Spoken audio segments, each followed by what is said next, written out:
يا مساء الفل عليكم، يا رب كلكم تكونوا بخير وكويسين. في الفيديو ده ان شاء الله هناخد باترون الجيبه الكالونات. الجيبه سهله قوي قوي وحلوه قوي، وتنفع سواريهات، تنفع خروج، تنفع في حاجات كتير، وتحفه في فساتين الاطفال. الناس اللي عندها اطفال صغيرين ممكن تعمليها فساتينهم.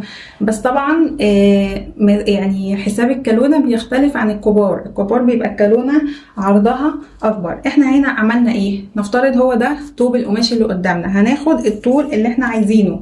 تمام.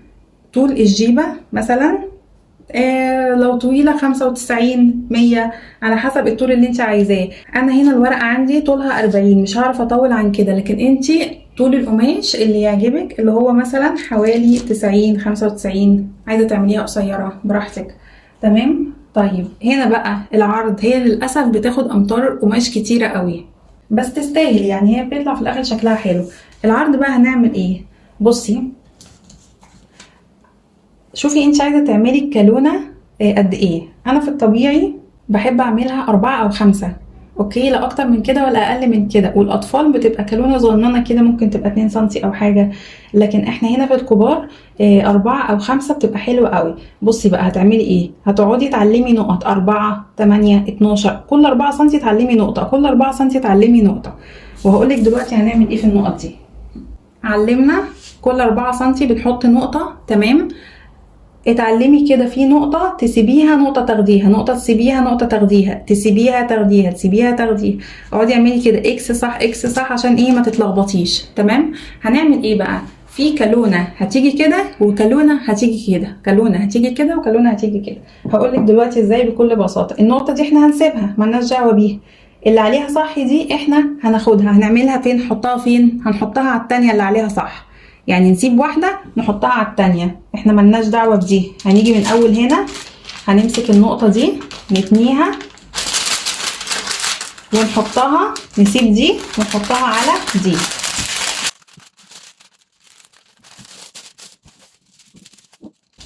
تمام.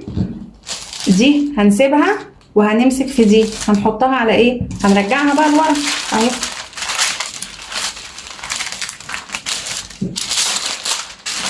وهنحطها على اللي عليها صح دي، ونثبت بدبوس.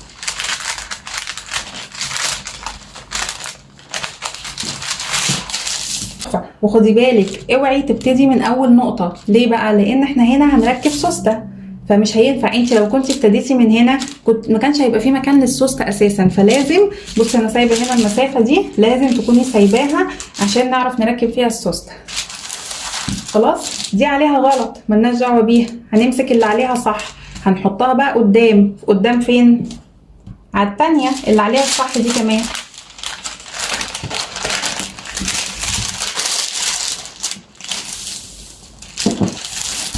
خلاص. ودي غلط ملناش دعوه بيها، هنمسك دي هنرجعها، هنحطها على اللي عليها صح دي كمان.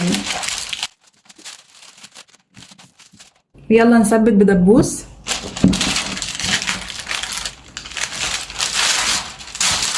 بصوا يعني هي على الورقة، وبصوا جمالها وشياكتها وحلاوتها عاملة ازاي.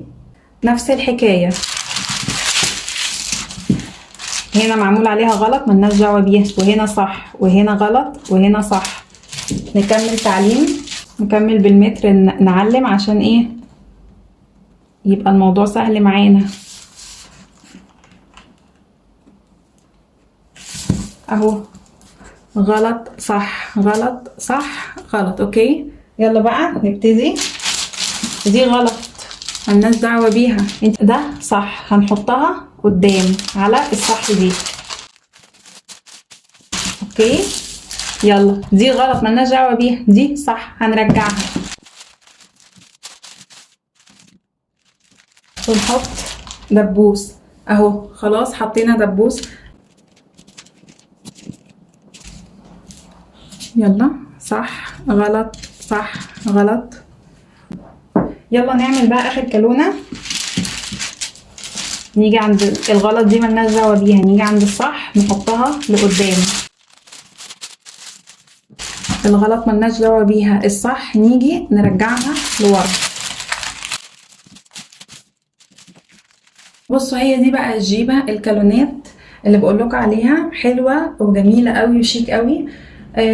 سايبين هنا 4 سنتي تقعدي تعملي بحيث انك تسيبي، يعني نفترض هو ده، بصوا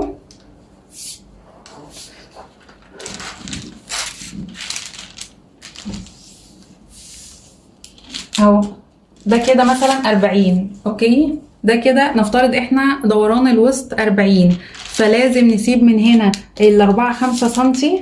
اوكي، وبعد اخر كالونة نسيب ال4 5 سنتي عشان لما نيجي نخيطهم نعمل حساب خياطة، نعمل حساب السوستة، الحاجات دي. اوكي، الطول ما بنختلفش عليه، الطول اللي احنا عايزينه، ولكن هي مشكلتها ان العرض بتاخد عدد امتار اكتر من اللازم. يعني الجيبة الطبيعية ممكن تاخد لها 1.25 متر مثلا، 1.5 متر اقصى حاجة، لكن دي لا مش كده.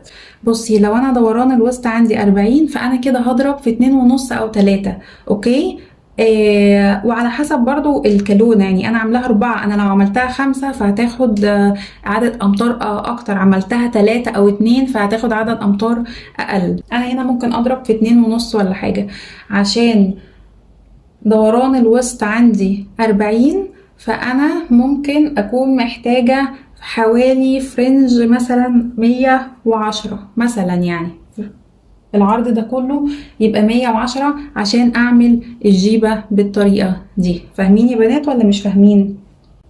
لان انت بصي، القماش عندك عرضه، هو العرض الطبيعي بتاع القماش 140 150، ده العرض الطبيعي بتاع القماش. فانت لما تيجي تعملي دي مش هينفع تعمليها بعرض القماش، يعني مش هينفع تاخدي كده بطريقة الجيبة الطبيعية ان انت تاخدي بالعرض القماش وتتنيه وتحسبي الطول وهكذا. لا، هنضطر ان احنا نعكس، هنضطر ان احنا ناخد طول القماش ده اللي هنعمله العرض. اوكي، هي بتبقى حلوه وجميله قوي بصراحه في اللبس، ويا رب يكون الشرح سهل ومفهوم. ويا ريت لو لسه ما اشتركتيش في القناه يا ريت تشتركي وتفعلي زر الجرس عشان يوصلك كل جديد، واكتبي لي رايك تحت في التعليقات. فهمتي من الشرح وكان سهل وواضح ولا في اي حاجه مش مفهومه؟